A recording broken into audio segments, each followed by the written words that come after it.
New trade threats from US President Donald Trump, this time taking aim at Canada's aerospace industry and Quebec plane manufacturer Bombardier.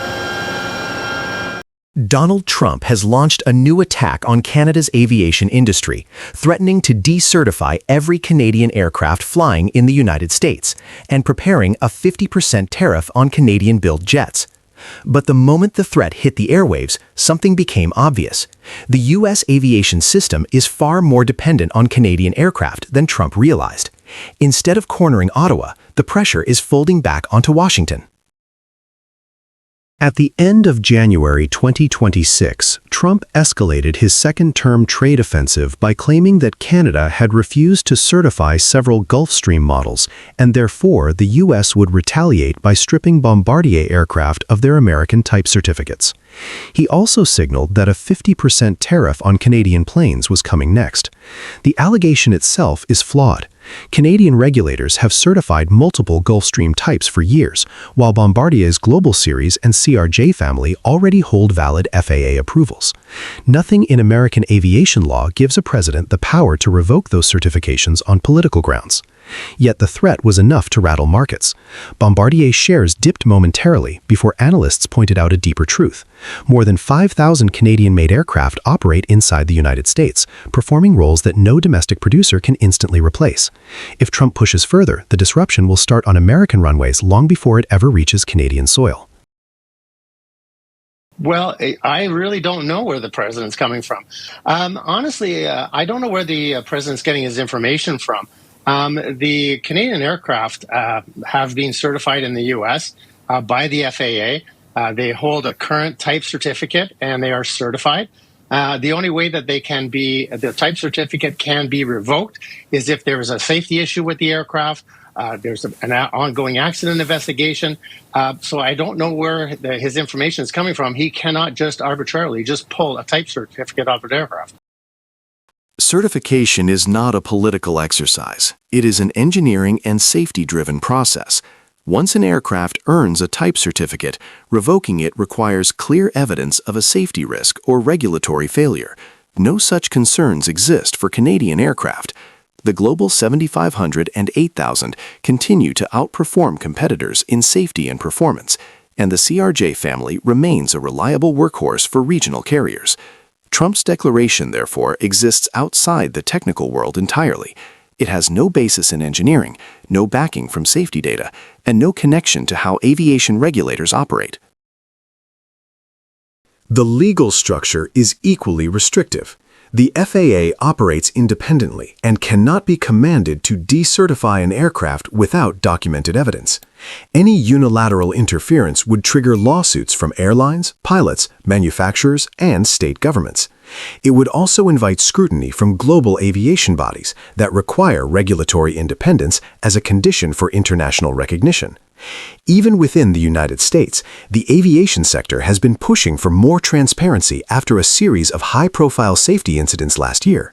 For the FAA to suddenly bend to political pressure would damage its already fragile reputation and undermine trust in American oversight. In short, the president can make a threat, but carrying it out would unravel the regulatory system beneath him. The market implications reveal why this threat has already begun to backfire. The American aviation network depends heavily on Canadian aircraft. The CRJ series alone supports hundreds of daily flights for domestic carriers, especially in smaller cities that cannot support larger jets. The business aviation sector relies on Bombardier's Global and Challenger platforms, which dominate the long-range, high-performance category. Thousands of American jobs exist inside Bombardier's U.S. service network, parts supply chain, and maintenance facilities. Introducing a 50% tariff means inflating the cost of aircraft that American companies and travelers rely on. It risks raising ticket prices, reducing flight frequency, and forcing delays across the system. Far from punishing Canada, the tariff would land on the American consumer. The deeper vulnerability for the United States lies in how dependent its smaller cities are on Canadian regional aircraft. Once CRJ operations become more expensive or uncertain, airlines will cut routes, not absorb losses, and that pushes entire communities off the national map. The maintenance side is equally fragile. Bombardier's U.S. service network handles constant inspections and parts support. Disrupting that flow means longer downtimes and higher risks. Instead of isolating Canada, a tariff squeezes the very infrastructure American aviation leans on every day. Beyond economics, Trump's threat sends a ripple through the global aviation landscape. U.S. regulatory leadership has long rested on the assumption that certification decisions are insulated from politics. By framing aircraft approval as a bargaining chip, Washington risks signaling to Europe and Asia that it can no longer be counted on to uphold the norms of independent aviation oversight. That miscalculation gives Canada room to strengthen its position. Ottawa has been expanding economic ties with Asia and Europe since early 2025, and this episode reinforces the argument for deeper diversification away from U.S. dependence. When a superpower weaponizes its regulatory system, partners begin to look for alternatives. In global aviation, credibility is leverage, and Trump's threat signals that U.S. certification can be politicized without warning. That pushes Europe and Asia to rely more heavily on their own regulators, not Washington. Canada, meanwhile, gains room to portray itself as the steadier partner. Countries like Japan, Korea, and even Gulf states are actively seeking predictable aerospace alliances. By contrasting Canada's consistency with America's volatility, Ottawa strengthens its diplomatic hand far beyond this single dispute. Domestically, the politics run in opposite directions. In Washington, the business aviation community is uneasy. Many of America's largest corporations rely on Bombardier jets for executive travel.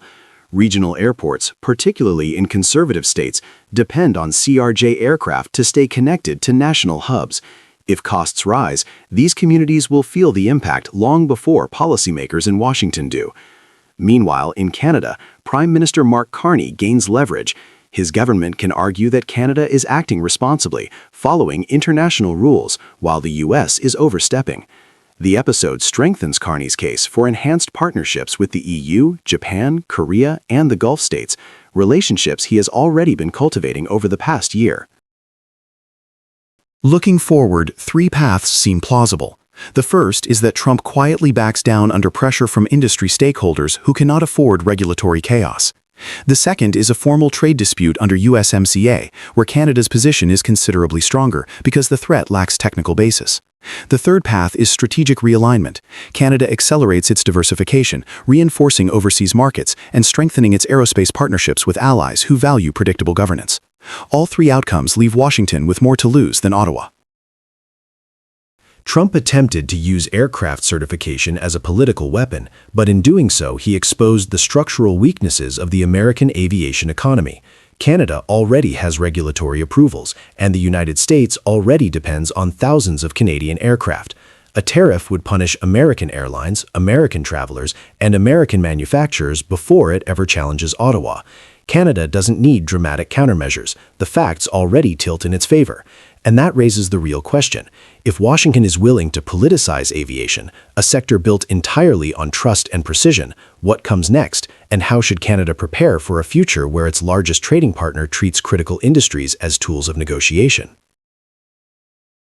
Isn't it bad enough that the Prime Minister broke his promise on trade? Why is he going ahead with an industrial carbon tax that will kill even more steel jobs? Obviously, our thoughts are with the workers affected by the unjustified and unjustifiable tariffs imposed by the White House, and we'll continue to work with them as Algoma Steel is going through a difficult situation, to say the least. Mr. Speaker, my team and I have been in contact with Algoma's leadership team. We absolutely have every confidence in the Algoma workers as they're going through this hardship, and we will make sure that we support them as they're developing new products and also accessing new markets. We'll fight for these jobs. Canada finally said the quiet part out loud. In one of the most heated exchanges of the season, Foreign Affairs Minister Melanie Joly stood in the House of Commons and tore through the political fog surrounding Algoma Steel's devastating layoffs. Her message was blunt. Algoma's crisis is not a product of Canadian failure. It is a direct result of Donald Trump's tariffs. For weeks, the opposition tried to frame the layoffs as proof that the Liberal government had mismanaged the economy, mishandled negotiations, and choked industry with carbon pricing. But Jolie cut straight through the theatrics. She pointed directly at the White House, arguing that Trump's 50% steel tariffs hit Canada harder than any domestic policy and triggered the shock that cost 1,000 people their jobs in Northern Ontario.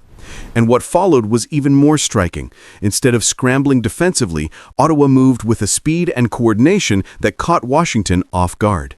This is the story of a Canada that is no longer merely absorbing blows from its largest trading partner, but beginning to push back. The confrontation in Parliament began after Algoma Steel announced layoffs affecting nearly a third of its workforce. The news sent ripples through Sault Ste. Marie and quickly turned into national political ammunition. Conservatives opened question period with heavy criticism, accusing the government of breaking promises, dragging its feet on trade negotiations, and imposing economic burdens that supposedly weakened industry. But Jolie did not accept that framing. She reminded the House that the root cause was not indecision in Ottawa, but aggressive tariff escalation from Washington. The moment Trump reinstated steep duties on Canadian steel and lumber, companies across the country were thrown into uncertainty.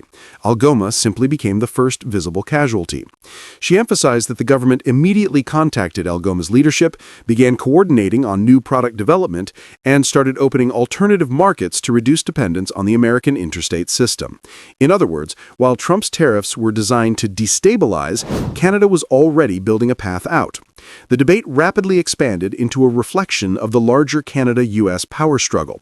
Conservatives insisted the government had failed workers. Liberals insisted they were fighting an economic war not of their own making. And Jolie's confidence suggested something deeper. Canada was preparing for a future where the United States is no longer a stable or reliable partner. To understand the scale of the shock, we need to look at the numbers. Trump's administration slapped 50% tariffs on Canadian steel in 2025. According to reporting from Reuters and AP, the White House viewed these tariffs as leverage ahead of the 2026 USMCA review. The intention was clear: create pressure, disrupt Canadian industry, and extract political concessions later. Instead, the consequences landed immediately on Canadian communities. Algoma's layoffs struck families, mortgage holders, and local businesses at a scale that resembles a regional recession. This is why Jolie's intervention matters. She reframed the narrative, reminding Canadians that Trump, not Ottawa, fired the first shot. This framing is not political spin. It matches the economic reality reported by analysts across major outlets. U.S. tariff aggression, not carbon pricing, was the dominant shock factor of 2025. What surprised many observers was the speed of Canada's response. Instead of sitting back and hoping Trump would blink, Ottawa immediately established a crisis coordination team with Algoma management. Minister Champagne spoke daily with Unifor leadership. Carney's cabinet initiated rapid assessments of export opportunities in Europe and Asia, particularly markets hungry for low-carbon steel. This shift is not symbolic. It signals a deeper change in Canadian strategy. For decades, Canada treated access to the U.S. market as a given, but the Trump era has forced a reckoning. Ottawa is now preparing for a future where Canada cannot assume American stability, predictability, or even good faith. The result is a new approach: diversify exports, move into green steel, lean on Canada's clean power advantage, and align with countries actively seeking alternatives to Chinese and Russian supply chains. Europe's CBAM regime gives Canada a huge competitive advantage. Japan and South Korea have quietly expanded interest in Canadian metals. These developments did not materialize out of goodwill. They are a response to Trump creating a vacuum and Canada stepping in to fill it. Trump wanted chaos. What he got was Canadian acceleration. Trump's tariffs were meant to weaken Canada, but they produced the opposite effect. Instead of folding under pressure, Ottawa used the Algoma crisis as fuel to accelerate its industrial pivot.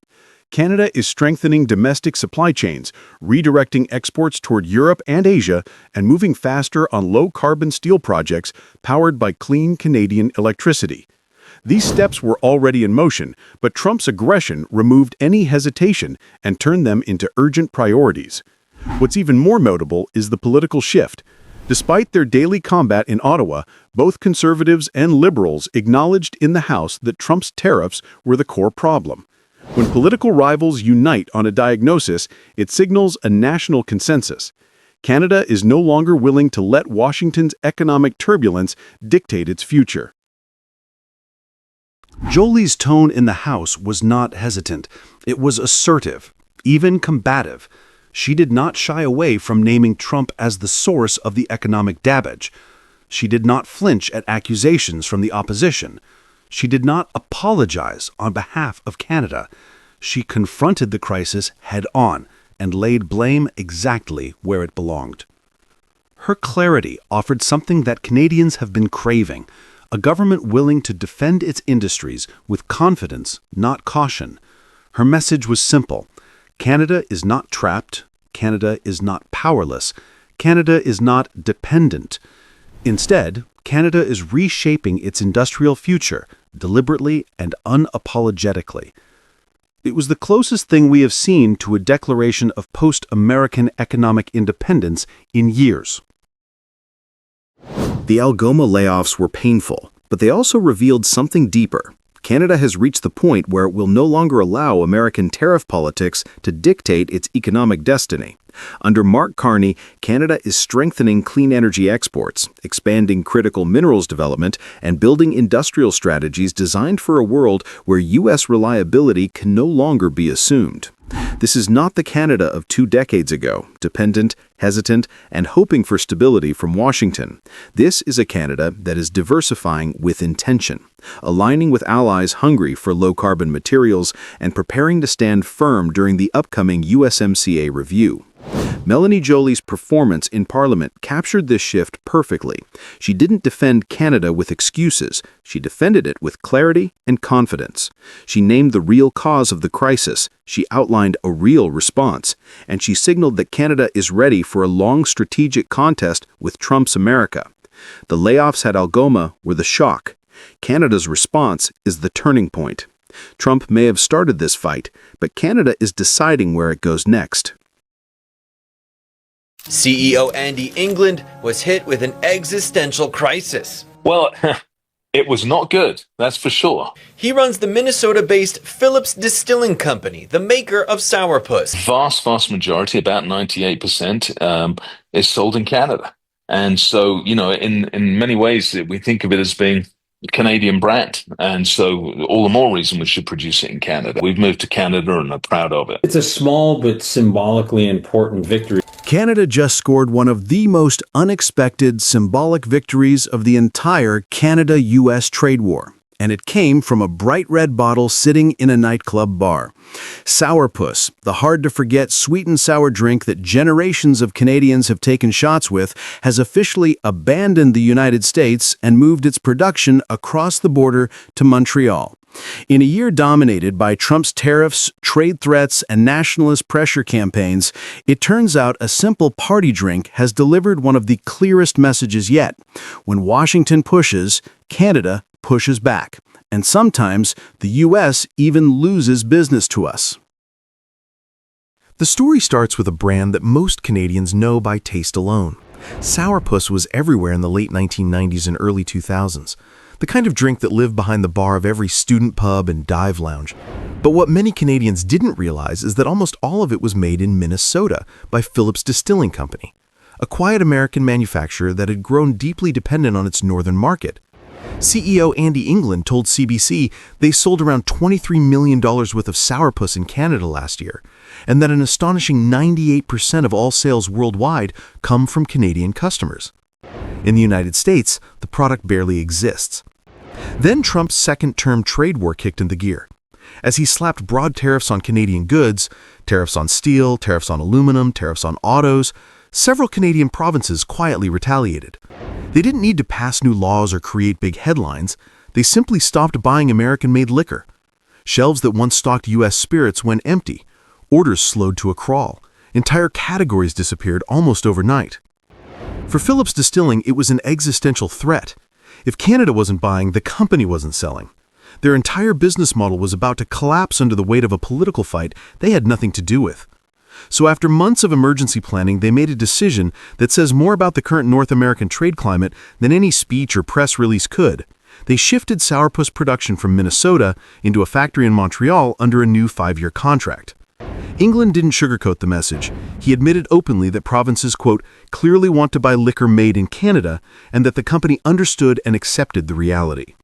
What started as a provincial protest suddenly became a cross-border production shift. A tiny victory on paper, but one that trade experts described as, quote, symbolically important for Quebec and for Canada as a whole.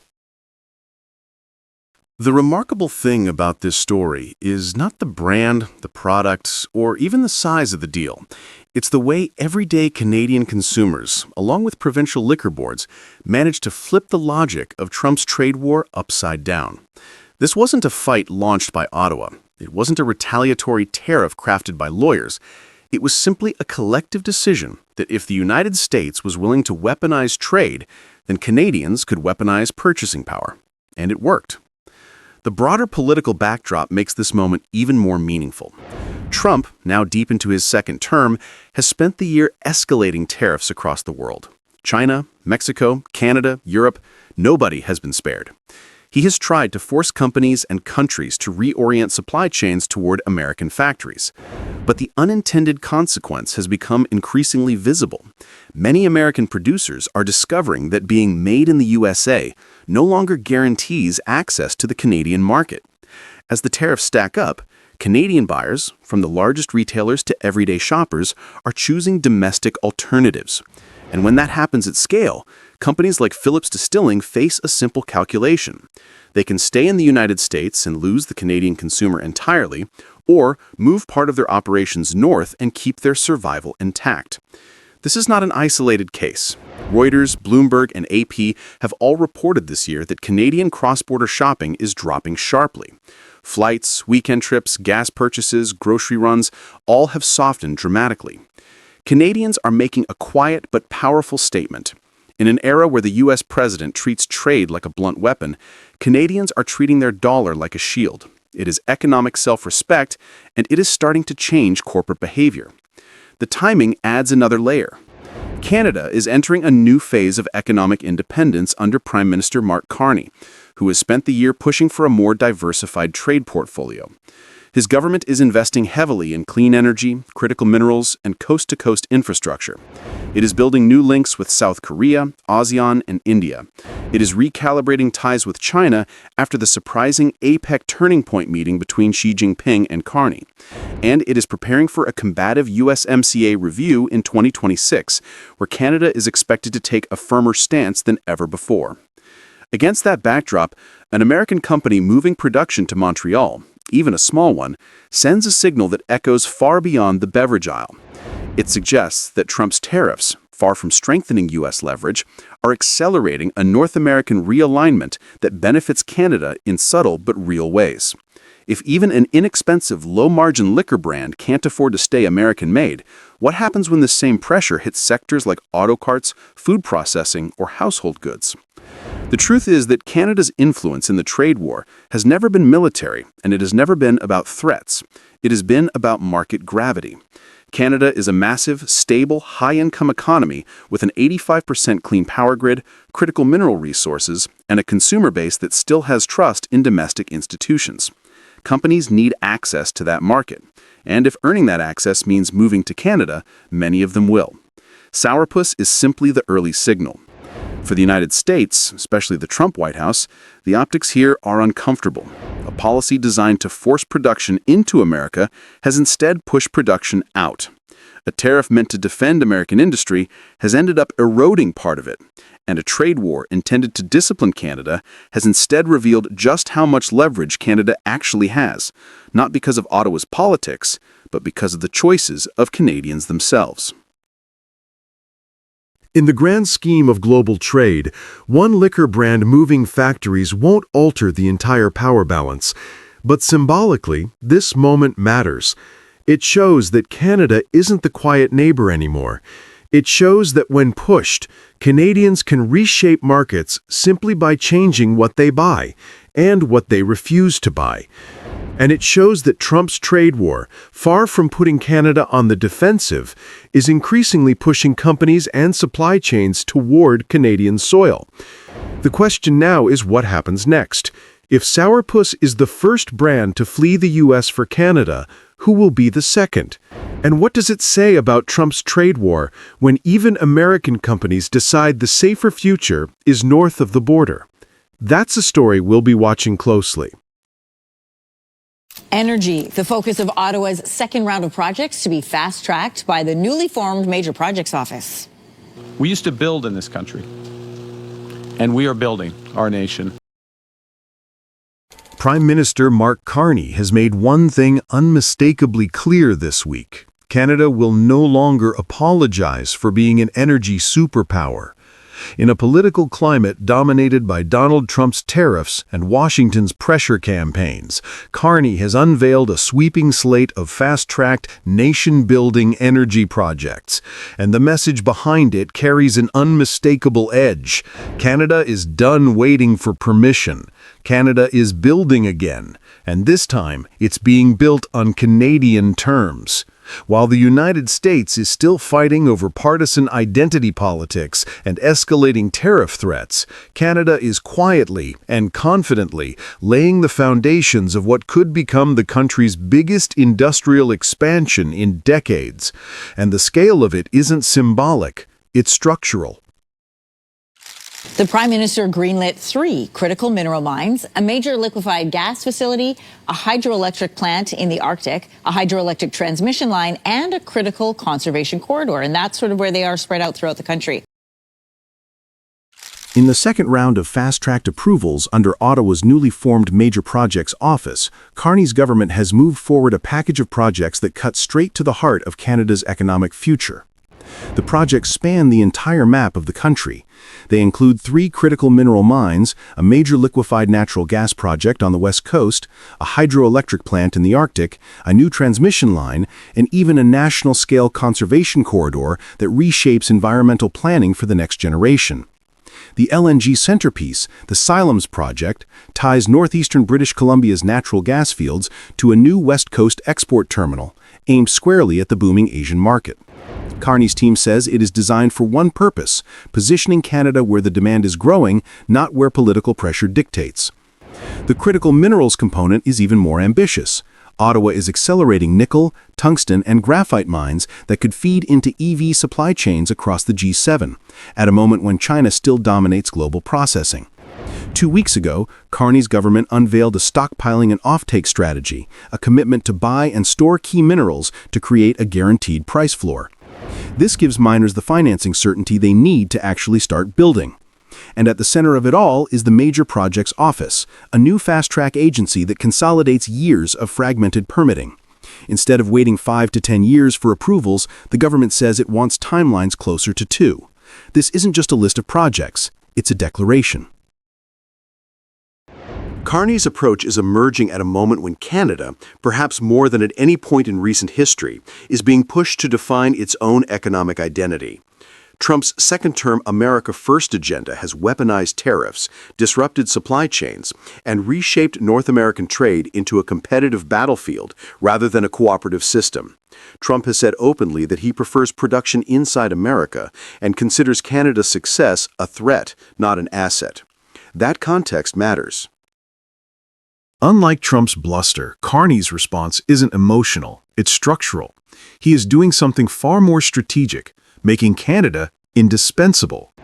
By moving ahead with LNG exports, Canada positions itself as a long-term energy supplier to Asia at a time when the U.S. is facing slowing LNG approvals due to legal challenges and political uncertainty.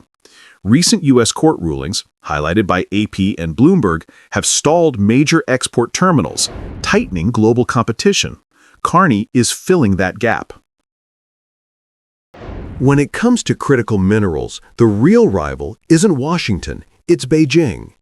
Reuters recently highlighted that China still controls the overwhelming majority of processing for nickel, graphite, tungsten, and other industrial minerals. The G7 has been desperate for alternative suppliers. Carney is stepping forward with a direct offer. Canada can be your reliable source, but we must build now. The stockpiling program is a bold solution because it solves the miners' oldest problem. You cannot finance a mine unless the price is predictable. Carney's plan makes the price predictable. This is how a middle power becomes a strategic power. Major infrastructure in Canada has always moved slowly, painfully slowly. A linear process across 4 or 5 federal departments, plus provincial review, plus environmental assessments, plus First Nations consultation could stretch into a full decade. The Major Projects Office is being designed to break that cycle. Instead of sequential approvals, everything moves in parallel. Instead of navigating multiple departments, companies go to one office. And instead of watching foreign competitors move faster, Canada finally acts like a country that understands the value of time. There are risks, especially around First Nations consultation. Environmental groups and some Indigenous leaders have warned that fast track must not become skip track. Carney has responded by expanding loan guarantees and equity partnerships so that First Nations communities can become owners, not bystanders. This is the quiet revolution in Canadian nation building. Inclusion through ownership, not just consultation. Trump has spent months escalating tariffs on Canada, from lumber to autos to steel, in an attempt to force more production to the U.S. He has publicly mocked Canada's energy ambitions. He has repeated his false claim that America doesn't need Canadian energy. But the facts tell a different story. As of November 2025, U.S. refineries still import 4 to 4.5 million barrels of Canadian crude per day, according to the U.S. Energy Information Administration. Canada supplies 2/3 of all U.S. crude imports. American refineries are literally designed for Canadian heavy crude. Meanwhile, Washington's LNG approvals are gridlocked, while Canada now has 2 major West Coast export projects moving forward. In other words, energy is the one arena where Trump cannot squeeze Canada, and Carney knows it. This makes the new fast-tracked projects more than domestic economic policy. They are a geopolitical counterweight. They tell Washington that Canada is not a passive extension of the U.S. energy system. Canada is a builder in its own right, with its own markets, its own buyers, and its own leverage. The brilliance of Carney's approach is that it revives a very old idea. Canada used to build things: pipelines, dams, transmission lines, northern megaprojects. Generations of Canadians were raised on the idea that the country could shape its own destiny. This package of projects brings that idea back, not as nostalgia, but as policy. It says, Canada can compete, Canada can supply, Canada can lead, and Canada can do it without waiting for the United States to approve. Carney's fast-tracked energy plan is not a set of announcements, it's a roadmap. It positions Canada where the world economy is moving: cleaner grids, strategic minerals, Asian LNG demand, and secure supply chains. It reshapes Canada's bargaining power with the United States. It signals independence in a global system where middle powers rarely get to set the pace.